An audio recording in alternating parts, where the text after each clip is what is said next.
from Glendale Heights, Illinois, the Silver Knights.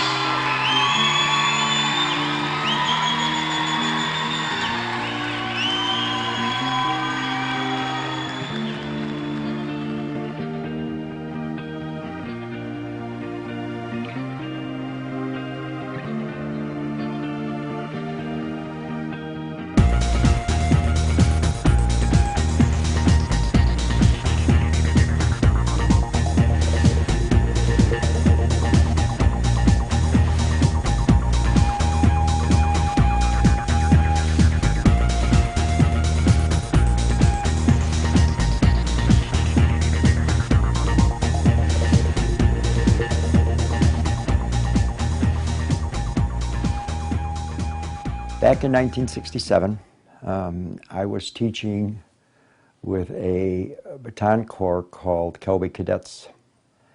And there were a couple of young ladies in that corps, I believe, that wanted to start their own organization. And we had two young ladies and their parents that came over to the house. And we sat and talked for several hours. And they came up with some fantastic ideas about starting this military drum and baton twirling corps. That was the evening that the Silver Knights were born. We thought of the name, we thought of the colors that we were going to use for the corps and what we were going to do. It was up to me, I believe, at that point to find some instructors. I was going to be the director, and I knew people that we could purchase equipment from. But we did need a sponsor. It was quite expensive at that time. The company I worked for at that time in Chicago agreed to sponsor us at least for the first 2 years. One man that I, of course, worked with, was taught by, was Mr. Hank Grana. Lee approached me. How he got my name or whatever at that time, I'm really not sure. I was very involved in judging for Drum Corps International, teaching marching bands, drum and bugle corps, drill teams, but never a baton corps. So this was totally foreign to me. Didn't know what I was getting into at the time, but I decided to come to rehearsal. I arrived and there was a ragtag group of boys and girls, and way back then they had not only a baton group, but a color guard also. If I recall, most of the students came, the baton students came from Park District groups, or just neighborhood kids who had no experience in drum and baton corps whatsoever. And as time went on, we had Regina Moxley as one of our instructors, and I believe it was through her that we contacted Joanne Schluter. Regina asked me to take over for her for the remainder of the year. I was teaching school and had a young family, and I made it known that I could not go beyond finishing out the year for her. Little did I know. I will quote from this first letter that was sent out to the prospective members. We have a lot of good ideas to carry this corps to the top quickly. Membership is a #1 priority.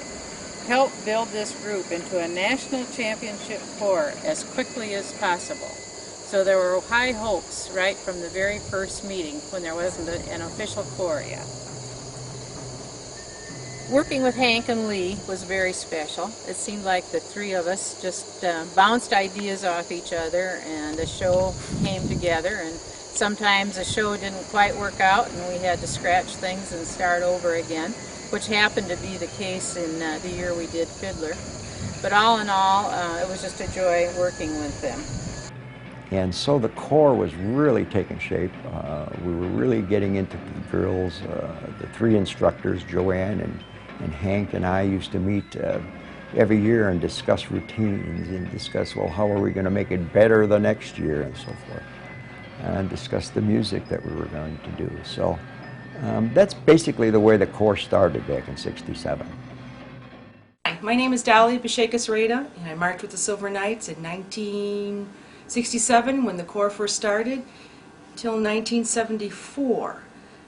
The Corps started with Bobby Swaverlin and Linda Giannopoulos. They were two of the twirlers, although I think Bobby went to the color guard, from the Velvet Vikings, and Lee Masick was involved with the Velvet Vikings, which was another corps that we would compete against. A friend, Debbie Dobson, talked to me about joining the Silver Knights. Didn't have a clue what it was about, but I was taking percussion in our elementary school, so I went to our first practice. Lee Masick was director at that time, and also teaching the percussion and music section, and I was a cymbal player the first year the Corps started.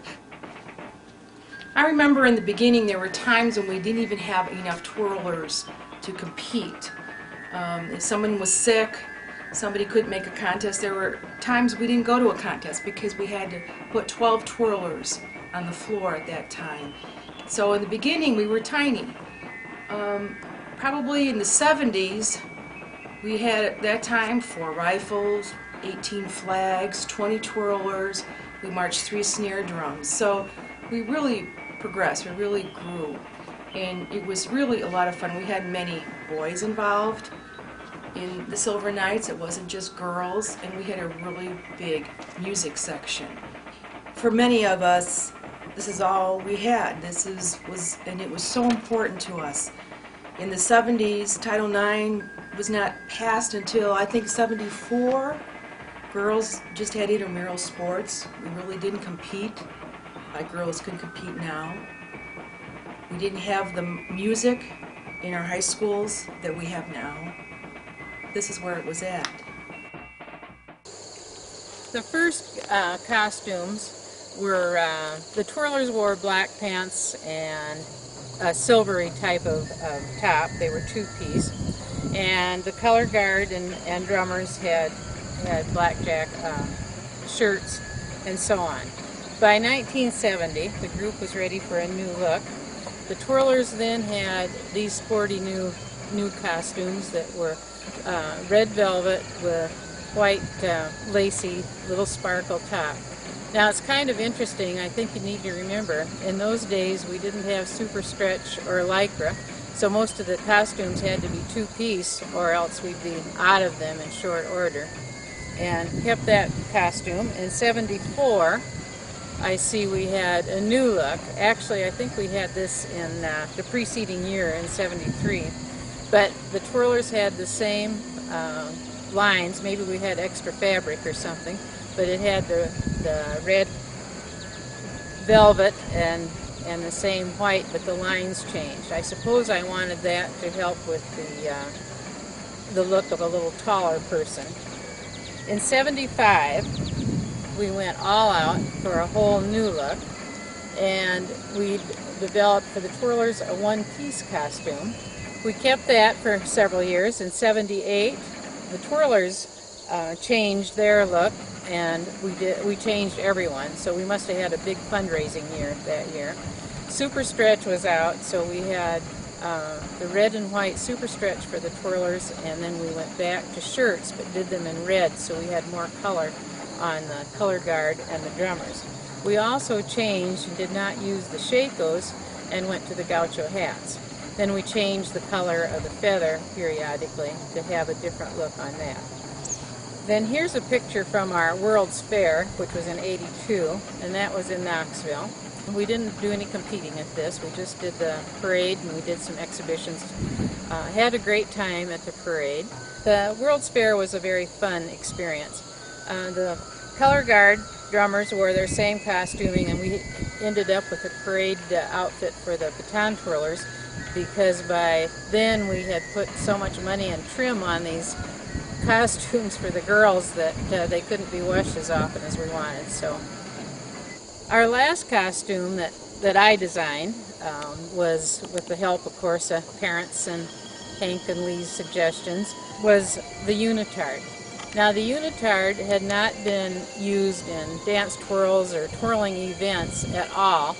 We had no patterns, just had to find a seamstress that would look from our picture and go from there. We wanted to a new look for our music, so we went back to the old double knit jackets, and Tina Casassa had the big idea of putting the white ruffles on, and so we just skipped those up. Our first grand was our Fiddler on the Roof show, and here's my Tavia, which I always keep out. And I mention this show in particular because it was a show that just, the audience loved it, people just talked about it, and it was just a great fun show. I got to say by far my favorite routine was the year we did parts of Fiddler on the Roof. The whole routine wasn't Fiddler on the Roof, but we did a train. We made a train, formed a train, and we played a song called Chattanooga Choo Choo. And it was such a crowd getter or pleaser because the big surprise in that, of course, was as that train was moving down the floor, we snuck in there with a little fire extinguisher. And we even had smoke on this train. It was very, very nice, nicely put together, and a well done routine.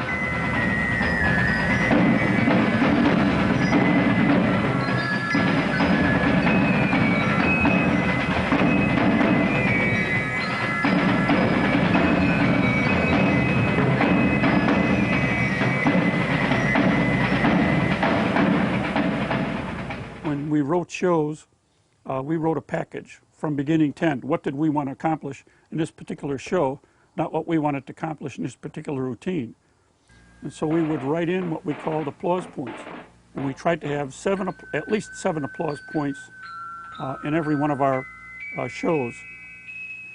Applause points could be by making music louder at a climax of a twirling routine, mechanically make it louder, or make it faster. We would take a song, and instead of it being maybe 130 beats a minute, we would jack it up to, at the end of the song, 140. When we had a drum line, it was very easy to do. When we had just recorded music, we had to go to a studio and have that done for us. The biggest thrill that I have ever had with them is the first year we went to AYOP, and we're out there on the floor marching at Notre Dame, and we did a fantastic job.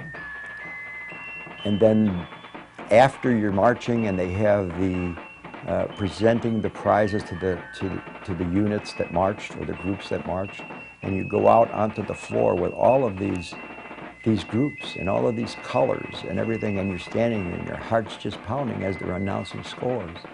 And the biggest thrill of your life, of course, is as they're going up from the last place and on up to first, and then they announce in first place from Villa Park, Illinois, the Silver Knights. Just fantastic. The experience of it happening the first time was the greatest experience. Of course, every year when you go down there and you win, and we didn't win every year, but a majority of them we did. And when you go down and you experience that again and again, you want to keep experiencing that. And it's just fantastic. And it just draws the group together. It's like a family. Every year we had a camp where we had full attention of everybody for a day and a half, a full day Saturday from 8 in the morning till 8 at night, and then half a day Sunday. There are always a lot of camp memories, and there's always all kinds of camp stories. My best memory is the young people left tired, but they also left proud of all that they accomplished.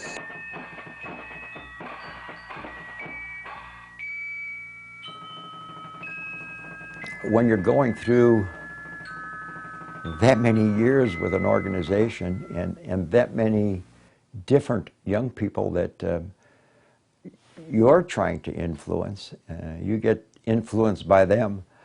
Lee wrote some wonderful music, and I think out of all the instructors as far as in a percussion setting or a music setting, Lee had a very big impact on my life as far as learning drums and teaching drums. Some of the people who influenced had influence on me, people I remember who were marching members who, for some reason or another, stood out from the group.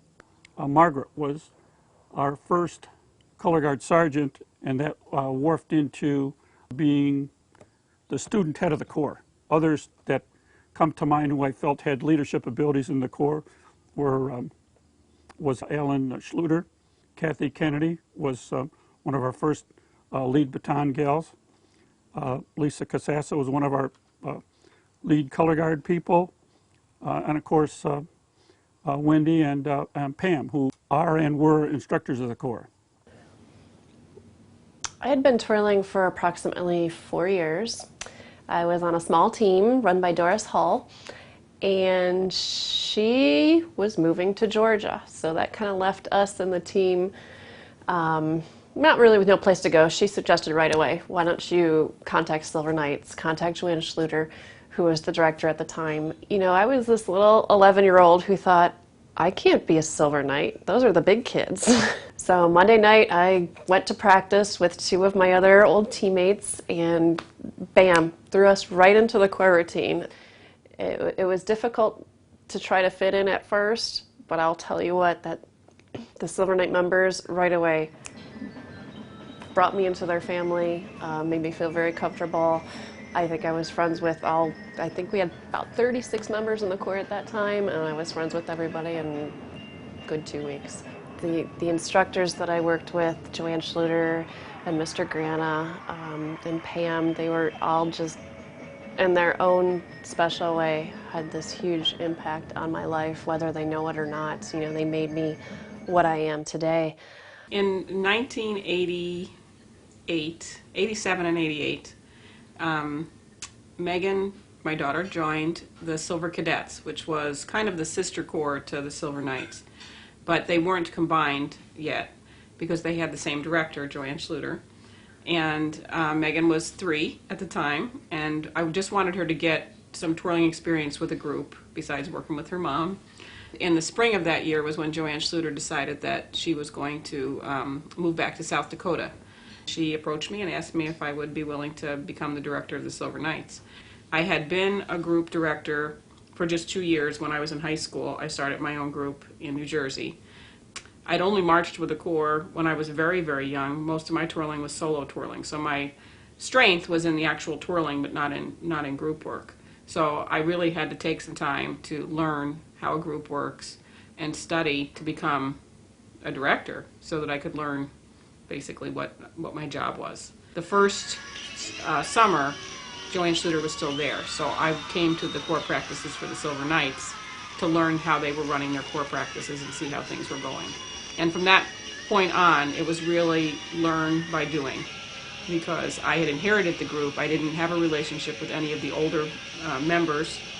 I'd only known the younger kids in the younger group, and it was quite a challenge to take that on with very little knowledge. And it was just a learn by doing experience, and I think I learned something every practice I went to, every phone call I made.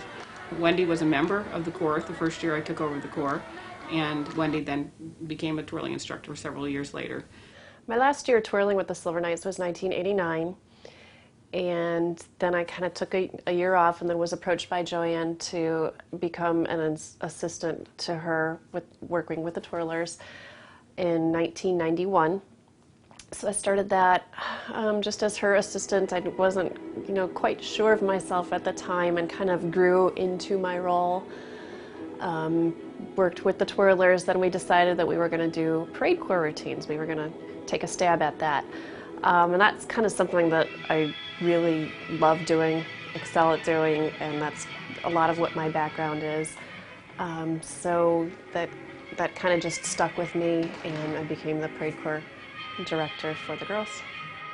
It was that style, the military style, that I brought with me when we started doing parade corps.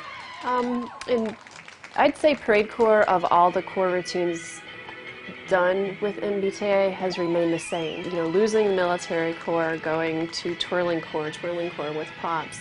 They've incorporated a lot more theatrics and dance into all of the corps routines. So we've also had to adapt to that and change with MBTA in the twirling world. Baton twirling originally was very disciplined sport with very particular moves. The original corps were very much like a drum corps, very drill oriented. And if you just looked at those corps and then went to look at the corps of today, today's corps are very dancey and much more oriented towards dance and energy and excitement. So corps changed all during those years as well. My mom had the Grenadiers, and they won the national championship for DMA, Drum Majors of America, in 1959 in Chicago. I remember that making a big impression on me. So then when I started competing in 71, the Silver Knights were already established. And pretty magically, they were established. They were really a military kind of base corps, but they were good. When I left for Broadway in 75, I left behind my dream of being in corps, of having my corps champion and creating my routine. And then when Joanne asked me to work with them, I was like, I've been given a second chance to win my National World Corps Championship that I didn't get when I was 17 and 18 years old. I didn't get it. I had to leave that dream go, and here I get the dream again. I get another chance at this dream years later. I started with the Silver Knights in the fall of 97. First competition was 98. Nationals was 98. And we did West Side Story that year. Being with Joanne and Dennis, it's this little family that you could never leave, never would want to leave. I look forward to going to practice. And people think I'm really nuts, you know, how you spend so much time doing that, where do you find the energy? I don't even need energy, because once I get to practice and work with the girls and work with the other instructors, that it really pumps me up, and it makes me a different person. We have a ton of fun when we go to practice. Joanne and I say that to each other every time we're there. When is this going to stop? Because it just doesn't seem right. Okay, it's really interesting to see how the different minds work, and we work together so well. You know, no matter what group of instructors that we've had through the years, I think we all work together so well, and that's kind of what makes the Silver Knights what we are. Well, the Silver Knights are a family, and it's a branch of the MBTA family and the twirling family. And the fact that I got to work with these girls in this group is amazing when I look back at my history in twirling, because I was primarily a solo twirler. So to get to do this was an opportunity that I would never have guessed would have come my way. Wendy, I couldn't have done any of the things that I've done with the Corps if it hadn't been for Wendy. I'd be completely different, and the Corps would be completely different, and not in a good way. Dennis is like a part of my family and has become a part of my family because he stays with us when he's here, and he's the brother that I never had. I think what motivates me to stay involved with the Silver Knights is knowing the impact it's had on me from day one. The second I walked into that practice 25 years ago, I felt the connection that I had with the Corps. I've made so many friends being a member of the Corps, lifelong friends, somebody you can always count on. You know, I've stood up in a wedding for one of my friends there. She's standing up at my wedding. So you just know you have that connection for life. So it's made such a huge impact on me that I want to be able to give that back to somebody else. If I can touch one girl's life every year that I'm working with them in a little bit different way, it gives me this self-satisfaction. Every girl that I've worked with has had some sort of impact on me, whether they know it or not. Whether you were a member for a year or a member for 10 years, I will remember you. Well, I always see the Silver Knights as being around. I don't, because there's so many people that have an investment in the group. I can't imagine that when I'm not around, somebody else won't pick it up. Or and there's certainly plenty of people that could do that. And because so many generations of twirlers have been involved, I kind of see us continuing just the way we are. That we keep changing with NBTA and baton twirling, but still sticking to our way of competing. It's very important to me, and I could never see myself giving it up, because it's just, you just don't give up your family. And a lot of times the success stories of the kids are not the national champions, but they're the kids that you know that you had an impact on their lives because they were able to be a part of our group. We always have an open door for every kid that comes and wants to be part of the Silver Knights. We'll find a place that they can be their best, and whether that means that we aren't as competitive as some of the other corps, I don't think that philosophy will change, because we're hopefully creating kids who will become better people, and will have learned from the experience of being part of the Knights. That's always been my goal. It's great to win, and I'm glad that the kids understand what it takes to get to that point, but I always see us just working towards continuing to be a family and keeping everybody as involved as possible. It was just a family. It was a great family. We had a great time. I still consider myself a Silver Knight to this day. And when I think about the Silver Knights, I get a good feeling inside. The main thing I have been happy about is that the Knights have continued on with their tradition, and it's just a joy to see what's continued on since 1988. Since that time, things have progressed and things have changed a lot. But it's remarkable to see the tradition still carried on today. The Silver Knights to this day are the most winning baton corps in the history of baton corps. The Silver Knights have won in nearly every category. That's the other unknown fact about the Silver Knights. But it's a fantastic organization from day one and all the way through today. It's all about working together, and thank you, Silver Knights, for teaching me that. But everybody has gotten something out of the experience. And that's what's amazing. That's cool. That's very cool.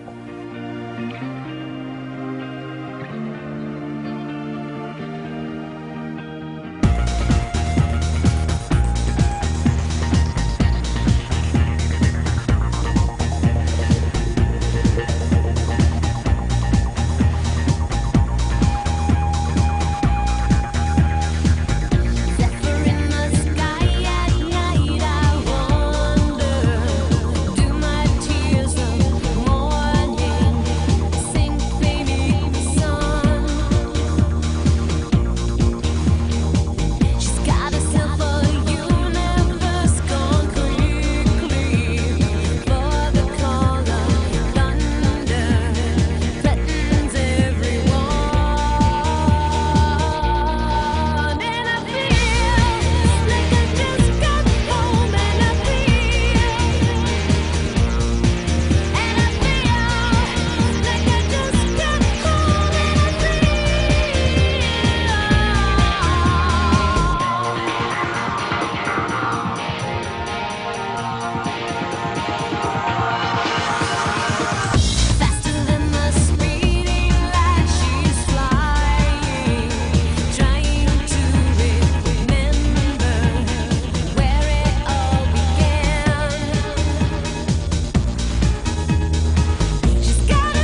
Skies of a universe gone quickly, or the call of thunder threatened